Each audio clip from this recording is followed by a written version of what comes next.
Shalom saudara pendengar yang terkasih, kita berjumpa kembali di dalam renungan firman Tuhan bersama saya Rosni Lahura untuk menyampaikan renungan firman Tuhan.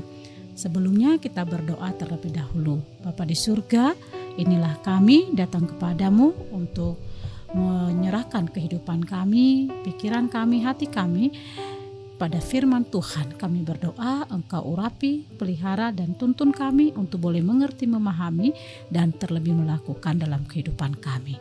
Di dalam nama Yesus kami berdoa. Haleluya. Amin. Nah, saudara pendengar yang terkasih, tema kita hari ini adalah ketika iman bertemu dengan belas kasihan. Ketika iman bertemu dengan belas kasihan. Saya mengajak kita untuk membaca Matius 8 ayat 1 sampai dengan 4. Matius 8 ayat 1 sampai dengan 4, demikian bunyi firman Tuhan. Setelah Yesus turun dari bukit, orang banyak berbondong-bondong mengikuti dia. Maka datanglah seorang yang sakit kusta kepadanya, lalu sujud menyembah dia dan berkata, "Tuan, jika Tuan mau, Tuan dapat mentahirkan aku." Lalu Yesus mengulurkan tangannya menjamah orang itu dan berkata, "Aku mau, jadilah engkau tahir." Seketika itu juga tahirlah orang itu daripada kustanya. Lalu Yesus berkata kepadanya, "Ingatlah, janganlah engkau memberitahukan hal ini kepada siapapun, tetapi pergilah perlihatkanlah dirimu kepada imam dan persembahkanlah persembahan yang diperintahkan Musa sebagai bukti bagi mereka." Demikian jauh pembacaan firman Tuhan. Nah, saudara-saudara pendengar yang terkasih, iman Kristen bukan sekedar soal apa yang kita yakini di dalam kehidupan ini, tetapi siapa yang kita temui di dalam kehidupan kita, siapa yang kita jumpai. Dan seringkali perjumpaan paling menentukan justru terjadi bukan di tempat yang megah, bukan dalam suasana yang lagi happy, melainkan di titik terendah hidup manusia. Disitulah ia bisa berjumpa dengan orang-orang yang tulus mengasihi, yang tulus memperhatikan, yang tulus peduli. Bahkan orang-orang yang tadinya kita pikir bahwa mau peduli dengan kita, justru sebaliknya mereka di saat kita berada dalam titik terendah, mereka akan meninggalkan kita dan tidak mau lagi peduli dengan kita sampai kehidupan kita dipulihkan kembali. Saudara, dalam Matius 8, Yesus baru turun dari bukit setelah menyampaikan khotbah di bukit. Tadi kita lihat di dalam ayat pertama ya. Nah, orang banyak mengikutinya. Di tengah kerumunan itu, saudara, muncul seorang yang seharusnya tidak boleh ada di sana, yaitu seorang yang sakit kusta. Nah, hari itu ia mengalami perjumpaan pribadi dengan Tuhan Yesus secara luar biasa yang dia tidak pernah sangka bahwa dia akan berjumpa. Iman seorang manusia yang rapuh bertemu dengan belas kasihan Allah yang berkuasa. Dan inilah tema kita pada renungan kali ini, yaitu ketika iman bertemu dengan belas kasihan. Saudara, mari kita memperhatikan bagaimana seorang yang sakit kusta ini memperoleh kesembuhan dan bagaimana Tuhan Yesus menyatakan belas kasih-Nya kepada orang yang menderita penyakit kusta tersebut. Pertama-tama kita memperhatikan orang kusta.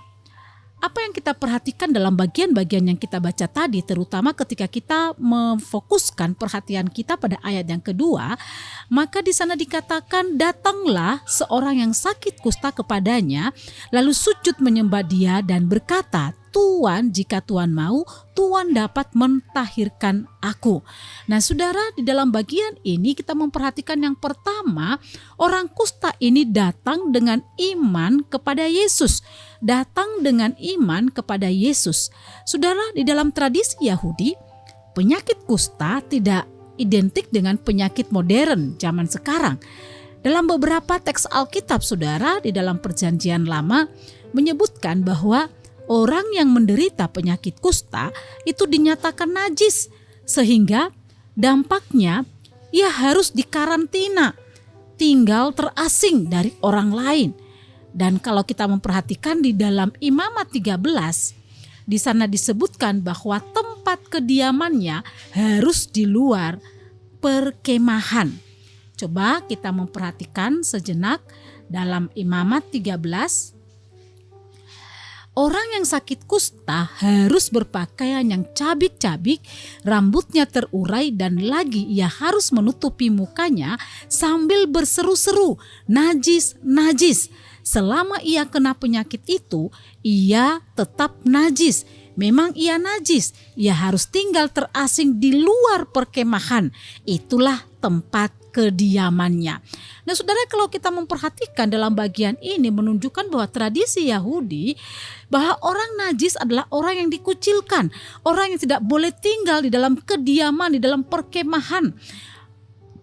Berarti dalam hal ini ia terpisah dari keluarga, ia kehilangan identitas sosial. Bukan hanya itu saja saudara, juga orang yang menderita penyakit kusta, ia mengumumkan kenajisannya dengan berseru-seru berkata najis, najis. Seperti yang kita baca tadi dalam kitab Imamat pasal 13. Selama ia kena penyakit itu ia tetap najis.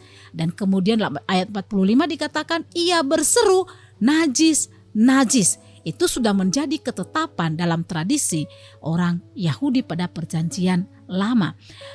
Berarti saudara, kita membayangkan bahwa beban yang dialami oleh orang yang sakit kusta ini bukan saja hanya menderita secara fisik, tetapi juga beban secara psikologi. Ia mengalami penderitaan. Bukan saja hanya menderita secara fisik, tetapi ia menderita secara mental, secara psikologi. Tetapi saudara, di dalam Alkitab mencatat dalam Matius 8 ayat yang kedua, ia berkata di sini berkata bahwa orang kusta datang kepadanya. Datang kepadanya. Kepada siapa? Kepada Yesus. Apa yang membuat dia datang kepada Yesus? Apakah ia sudah mengenal Yesus sebelumnya? Saudara, kalau kita memperhatikan dalam bagian ini, Alkitab tidak mengatakan secara eksplisit bahwa orang kusta itu mengenal Yesus secara pribadi sebelumnya. Namun sangat kuat saudara indikasinya bahwa ia sudah mengenal Yesus secara tidak langsung. Saudara, indikasi kuat ini bahwa ia mengenal Yesus secara reputasi, ada dua petunjuk yang kita perhatikan. Yang pertama di dalam Matius pasal 8 ayat yang kedua ini, dengan ia memanggil Yesus sebagai Tuan, ya, Tuan atau Kyrie, di mana istilah ini berarti Tuan atau Tuan, sebutan Tuan karena sebuah panggilan penghormatan, tetapi juga sebuah pengakuan otoritas ilahi. Nah, tergantung konteksnya kita pakai di mana. Nah, di dalam konteks ini menjelaskan bahwa sebelum ia berbicara dengan Yesus, ia terlebih dahulu sujud menyembah Yesus. Ya, kalau kita memperhatikan di dalam ayat yang kedua tadi, lalu ia sujud menyembah Dia, baru dilanjutkan dengan kata-kata ia berkata. Jadi sebelum dia berkata, ada satu tindakan, ia sujud menyembah Yesus. Nah, saudara, tindakan ini bahwa dia menyebutkan tersungkur di dalam Lukas 5 ayat 12 berkata tersungkurlah ia. Nah, sikap semacam ini lebih dari sekedar tindakan sopan santun saudara. Tetapi ini menunjukkan ia mengakui kuasa mentahirkan, bukan sekedar menyembuhkan tetapi juga memulihkan.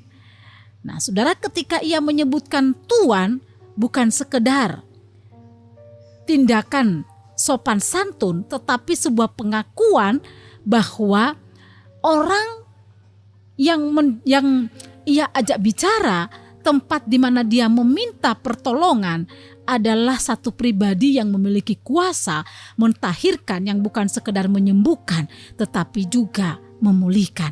Saudara, perhatikan ucapan orang ini selanjutnya, engkau dapat mentahirkan aku. Orang kusta biasanya meminta kesembuhan, ya. Tetapi saudara, orang kusta di sini meminta pemulihan ritual dan juga pemulihan secara sosial. Dari perkataannya ini menunjukkan ia tahu bahwa Yesus yang berkuasa itu bukan sekedar melakukan mukjizat, tetapi seorang yang mampu memulihkan dirinya, baik secara agamawi, secara sosial, bahkan memulihkan jiwanya. Nah, ini menjadi satu bukti yang kuat bahwa ia memanggil, ia datang kepada Yesus karena ia mengenal secara tidak langsung, tetapi sebatas reputasi. Saudara, dalam yang kedua, bukti yang kedua dalam konteks narasi Yesus baru turun dari bukit. Matius 8 ayat 1. Dimulai dengan kata setelah Yesus turun dari bukit, orang banyak berbondong-bondong dan mengikuti dia. Artinya saudara bahwa khotbah di bukit itu sudah menggemparkan seluruh daerah, seluruh wilayah, menggemparkan publik, sehingga kemungkinan besar reputasi Yesus pun sedang menyebar dengan cepat. Ibarat kalau mendengar sesuatu yang baru ya, kejadian yang baru cepat sekali beredar, dalam hitungan menit sudah sampai ke beberapa wilayah. Bahkan kejadian yang terjadi di satu negara, dalam hitungan beberapa detik, beberapa menit, sudah tersebar di negara yang lain. Nah, sangatlah wajar ketika peristiwa Yesus mengajar di bukit dan kemudian turun dari bukit itu, maka kemungkinan besar peristiwa itu, pengajaran Yesus, segala sesuatu yang dilakukan oleh Yesus di bukit itu telah menggemparkan publik, dan kemungkinan juga bahwa orang kusta ini mendengarkan berita itu. Jadi sangat masuk akal bahwa orang kusta ini pernah mendengar tentang Yesus. Meski tidak bisa bebas berada di keramaian, secara sosial ia terasing, tetapi kabar selalu menembus tembok pengucilan. Saudara, cerita tentang Yesus bisa menyebar dari mulut ke mulut, dan ia mungkin tidak mengenal wajah Yesus, tetapi ia mengenal kuasa dari berita, dari kesaksian orang-orang yang memberitakan tentang yang dilakukan oleh Yesus itu. Orang kusta itu kemungkinan besar tidak mengenal secara pribadi, tetapi ia mengenal Yesus secara iman.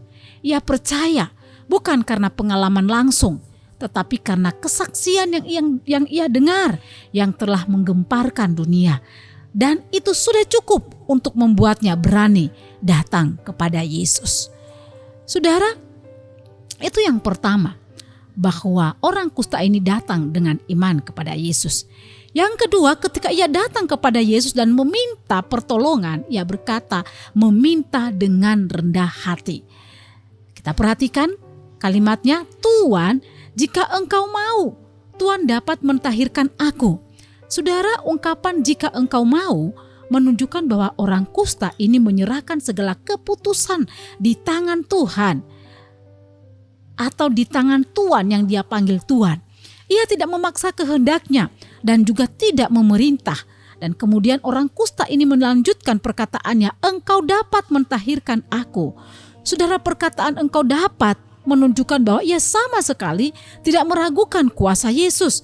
Di sini kita melihat iman yang bukan saja hanya pasrah, tetapi penuh dengan pengharapan. Saudara, orang kusta yang datang dengan penuh iman, meminta dengan rendah hati, bukan memerintah, bukan dengan memaksa, tetapi dengan rendah hati dan penuh dengan pengharapan. Lalu mari kita memperhatikan bagaimana sikap Yesus.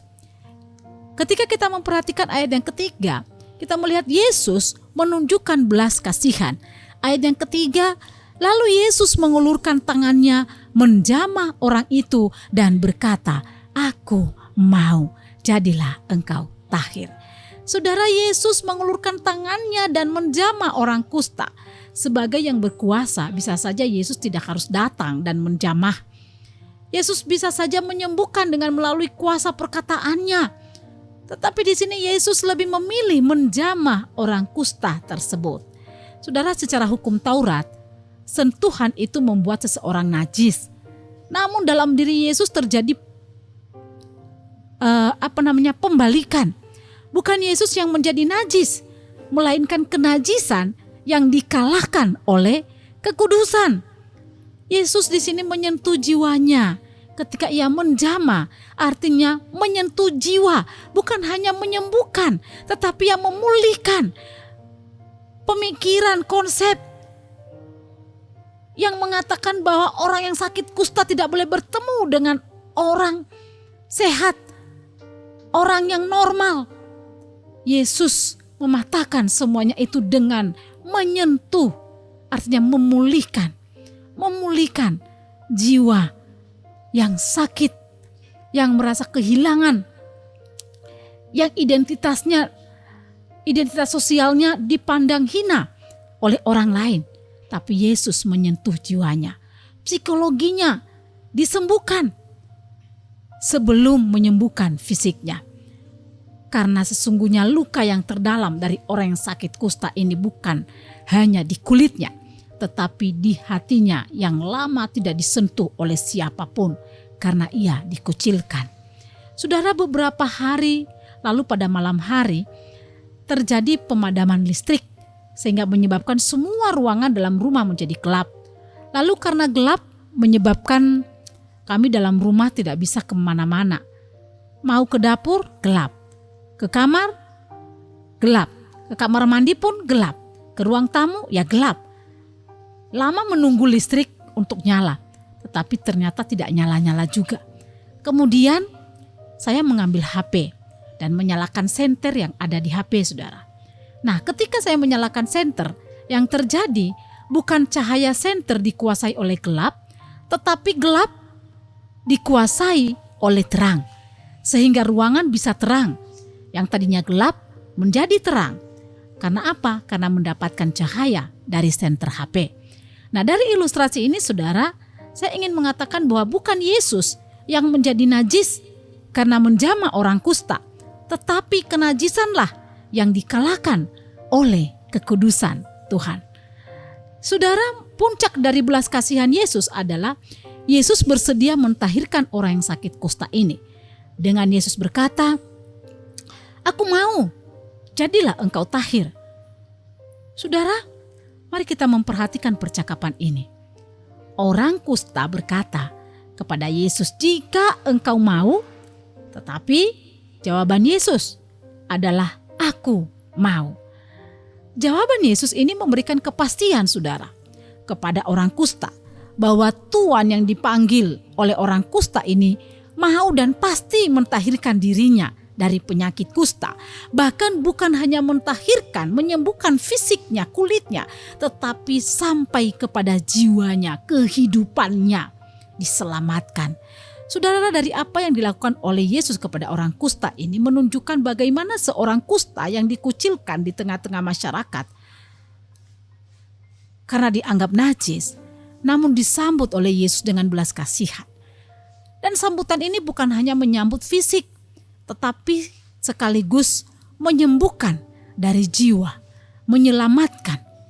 Dan inilah berita Injil yang kita beritakan bahwa Yesus selalu terbuka menyambut siapapun yang datang kepadanya dan menaruh harapannya kepadanya. Bukan dilihat siapa dan seperti apa orang yang datang itu, bagaimana kehidupannya, tetapi tangan Yesus selalu terbuka bagi setiap yang datang kepadanya. Saudara, jika hari ini kita merasa tersisih, terluka, tidak layak, maka mari kita mengingat melalui firman Tuhan ini. Iman sekecil apapun yang datang kepada Yesus, Tuhan menyambutnya dengan sangat terbuka. Tidak pernah bertemu dengan penolakan, tetapi dengan belas kasihan. Maka marilah kita datang seperti orang kusta itu. Kita datang menemukan Yesus yang berkata, "Aku mau.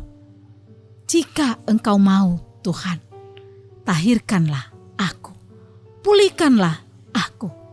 Maka Tuhan berkata kepada kita, "Aku mau." Saudara, biarlah firman Tuhan ini memberkati kita. Bapa di surga, kami bersyukur untuk firman-Mu yang mengingatkan kami bahwa kami punya Allah yang kami kenal dalam Yesus Kristus, yang senantiasa selalu terbuka dengan belas kasihan, terbuka tangannya untuk menerima Kami menerima siapapun yang datang kepadamu, memohon pertolongan dengan penuh iman dan kerendahan hati. Tangan Tuhan selalu terbuka menyambut kami. Terima kasih Yesus, kami bersyukur punya Allah seperti Engkau dan kami tidak henti-hentinya memuliakan nama-Mu. Di dalam nama Yesus kami berdoa dan mengucap syukur. Haleluya, amin.